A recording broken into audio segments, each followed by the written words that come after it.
Hey guys, welcome in.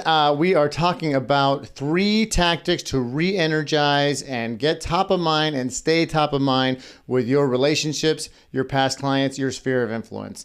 And why do we want to do this? Why is it so imperative to stay on top of mind and be relevant and be in their realm of awareness? Because everybody we're seeking through circle prospecting, through marketing online, through Zillow leads, Redfin leads, all the things, we can reach them through people we're already in relationships with. Because guess what? Those people know. Those people know people are going through divorce. Those people know people who are having babies and need a bigger place.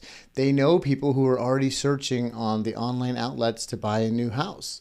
So we go through our relationships by getting and staying top of mind and receive those referrals. So 3 tactics. Numero uno, the 6-week post-close home inspection. So this is where the realtor has closed the escrow, put them into a brand new house, and they come back 6 weeks. And this could be 6 months. This could be a year. This could be 18 months, by the way. And they show up with the clipboard. They show up with the hat. They're all business. They're going to talk about, hey, how are the appliances working out? Did the flooring guy I sent you come through? How to go with the shutters? Is there anything that we can kind of spruce up that was maybe a little more than you thought it was going to be? Any projects? Do you have your HUD? Do you have your final closing statement for your taxes? You do a check-in. You go in, it communicates several important things.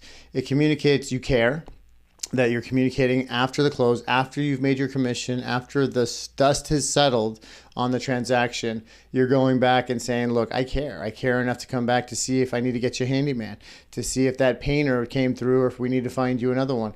And then while you're in there going through the house and you're kind of checking things off the list, and maybe the fridge needs to get looked at, the back door sticking a little bit, and you're asking them, hey, how are the neighbors? Did you have any other kids in the neighborhood that are your kids' age that they're playing with?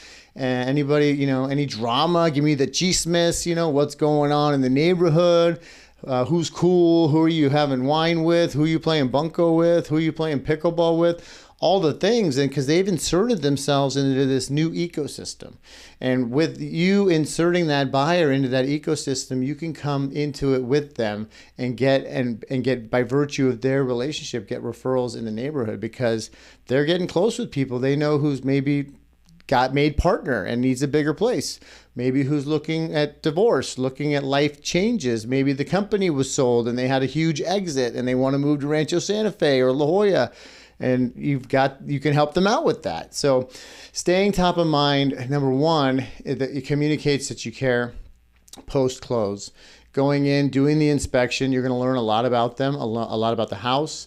You're going to go deeper in your relationships, and by virtue of that, gain access to their relationships in the neighborhood, their friends and family, and the referrals are right there at the top of their head. They can tell you, oh, my cousin's pregnant again, they're going to need a bigger spot, etc., etc. Just remember, the communication between opening escrow and closing is all about money. It's all about getting that thing through the finish line.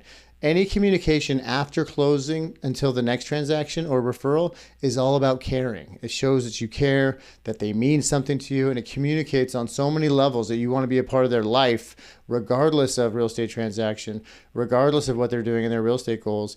You actually give a rip about them, right? So it's a really good communication. So number one, the 6-week post-close inspection. You go in there, you ask them about all the facets of the house, the financial instruments on the house, how things are going, and then you start talking about the neighborhood and what moving parts might need you as a housing professional to come in and help. Number two, the equity estimate, right? The equity estimate is a way to similarly communicate outside the confines of a transaction and give them an update on the comps on their home. Send them a copy of their grant deed and their deed of trust, and go over their tax rolls with them. What are the first installments? What the heck is supplemental taxes all about? Going over their equity position. Did you know that you bought at $1,099,000 and now you're at $1,005,000? You've got roughly, 400, 350,000 in equity. Have you considered what you might do with that? Is it time? What are your goals for this year? Giving them that packet stimulates a real estate related conversation, which can be difficult to do, right? It's like you're playing pickleball, you're playing golf, you're at the beach, going to church or the bar or whatever, it's hard to be like, hey, let's talk about your real estate goals. But you send them this packet and then you follow up on the back end of it. You know, you email it, you mail it, and then you give them a call and say, hey, did you get what I sent you? I just wanted to take a moment to let you know I'm keeping an eye on the market so you don't have to. But are there any questions you have about it? I highlighted a couple comps that were pretty awesome. Some high watermarks for value right there in your neighborhood. And, you know, I just wanted to go over those and make sure you understood all of that. And if there's anybody in your world that might benefit from having that packet on their home, I'd love to put it together for them. No obligation. Just wanted to provide a resource and be a resource to your people through you. So that's a wonderful way of communicating. Again, I care. I'm here not just for the deals, but after the closing, I want to remain in your life and show you and that I'm a consultant throughout and am keeping an eye on your largest asset, which is your home, right? Maybe it's time to buy a rental. Maybe it's time to move up. Maybe your mom's downsizing. I don't know, but keep those people in your mind. I'm able to help them too. The equity estimate just sets the tone and it really allows you to insert yourself to have a real estate talk in an otherwise informal kind of social friendship kind of relationship, which can be tough to do, right? So number one, the post-close inspection. Number two, the equity estimate.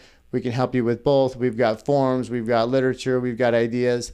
And number three, throw a party. Throw a party and invite everybody that you've sold their house, you helped them buy their house, you referred them to refinance to your buddy in lending, that you've talked to about real estate, that basically if you saw them at Vaughn's, you would be like, what's up, dude? Not like, oh my gosh, I hope they don't see me.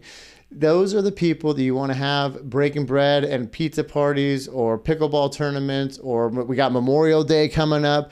Go fire up the grill in the park in the neighborhood and invite everybody you know, or have them at the house for a pool party, or do a happy hour at a local watering hole. Whatever your jam is, do something to congregate and get those people together, especially if your clients are of the age of having children or you have a lot of clients with children. Let me tell you, as a parent of 4, people with young children need a place to go. So give them a place to go and grab a taco, grab a beer, grab a Diet Pepsi, whatever it is, and hang out. And what the beautiful part is people start making relationships inside of your sphere.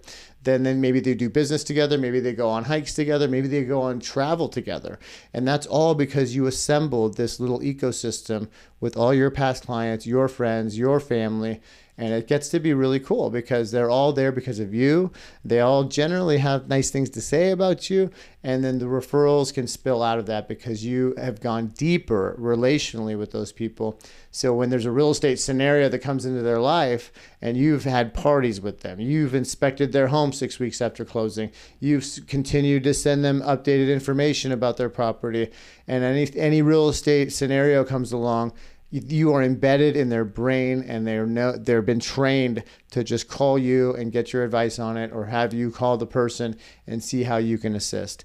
It's really, really strong. And we break our necks and break our wallets trying to buy leads, do this circle prospecting, DM and text and voicemail drop, all these people. And those things are fabulous. Those things work and move the needle and lead to transactions. And most of us overlook the already warm and incubated relationship, which if we just worked through them to their people, a lot of those people are searching on Redfin. A lot of those people are having life changes that you could help with if we just stayed top of mind with the kind of critical point of the person that you're in relationship with, to stay top of mind with them so that when they see it out there, they bring it to you. And so it's really, really kind of a layup. You're already past the trust point with these people. There's a trust barrier. You're on the other side of it. They know, like, and trust you. They likely would refer you if we would stay top of mind. And I'm a salesperson. I struggle with this. We have systems in place to maintain this, and we've got to do it in our job as well. But the tactical part of it is setting up the inspections. Go to your last 10 buyers and go visit them. Schedule a visit, maybe over wine, maybe over a taco, maybe over just walking through and making sure. And we have a form that you can take in with you, and it covers the appliances and all the walls and the flooring and the roof and landscaping. And see when the last time they've had all that looked at, and see if you can recommend any of your vendors. Then send them equity estimates. The equity estimates, you could do 5 to 10 a week to go through your whole sphere. It gets you top of mind. It stimulates phone calls. Let me tell you, they call you with questions when they look at their grant deed and deed of trust. It's really cool. And then who doesn't love a party, right? Throw a Memorial Day party, throw a 4th of July party. We got Halloween is always a big one for so many. And of course the holidays, or one of my favorites is they throw one big birthday bash for all their customers. So you all celebrate your birthday on that day, a huge birthday cake. Everybody sings happy birthday to everybody. It's awesome. It's just a good excuse to party.